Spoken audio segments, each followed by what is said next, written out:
Lieutenant Archie Hickox, reporting south. General Ed Fennick, at ease, Hickox. Drink. If you offered me a scotch and plain water, I could drink a scotch and plain water.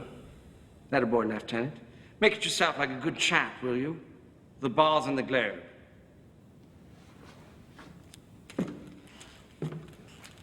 Something for yourself, sir? Whiskey, straight. No junk in it. It says here that you speak German fluently. Like a Katzenjammer kid.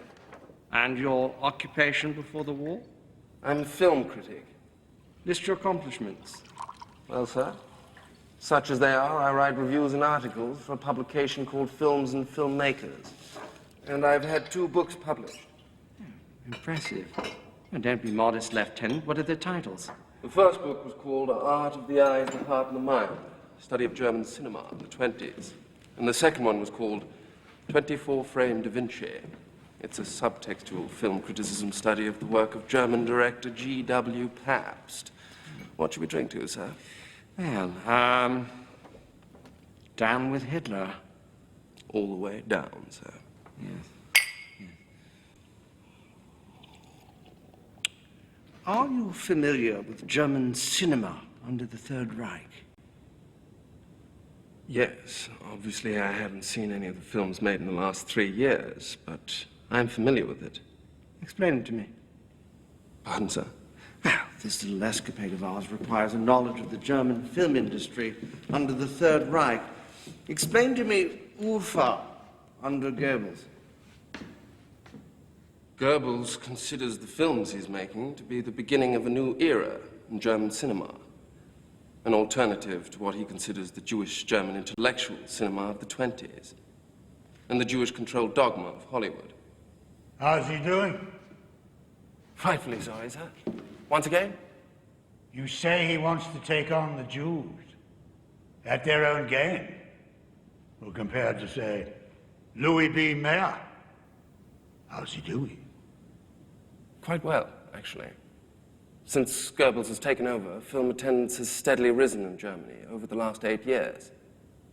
But Louis B. Mayer wouldn't be Goebbels' proper opposite number. I believe Goebbels sees himself closer to David O. Selznick. Brief him. Lieutenant Hickox, at this point in time, I'd like to brief you on Operation Kino. 3 days from now, Joseph Goebbels is throwing a gala premiere of one of his new movies in Paris. What film, sir? The motion picture is called Nation's Pride. In attendance at this joyous, dramatic occasion will be Goebbels, Goering, Bormann, and most of the German High Command, including all high-ranking officers of both the SS and the Gestapo, as well as luminaries of the Nazi propaganda film industry. A master race at play, eh? Basically, we have all our rotten eggs in one basket. The objective of Operation Kino? Blow up the basket. And like the snows of yesteryear, gone from this earth. Jolly good, sir. An American Secret Service outfit that lives deep behind enemy lines will be your assist. The Germans call them the Bastards. The Bastards? Never heard of them. Whole point of the Secret Service, old boy, you not hearing of them. But the Jerrys have heard of them, because these Yanks have been them the devil.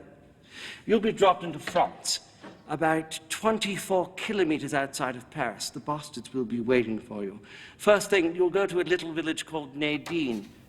In Nadine, there's a tavern called La Louisiane. There you'll rendezvous with our double agent. She'll take it from there. She's the one who's going to get you into the premiere. It will be you, her, and 2 German-born members of the Bastards. She's also made all the other arrangements you're going to need. How will I know her? I suspect that won't be too much trouble for you. Your contact is Bridget von Hammersmark. Bridget von Hammersmark? The German movie star is working for England. Yes, for the last 2 years now. One could even say that Operation Kino was her brainchild. Indeed. Got the gist? I think so, sir. Paris when it sizzles.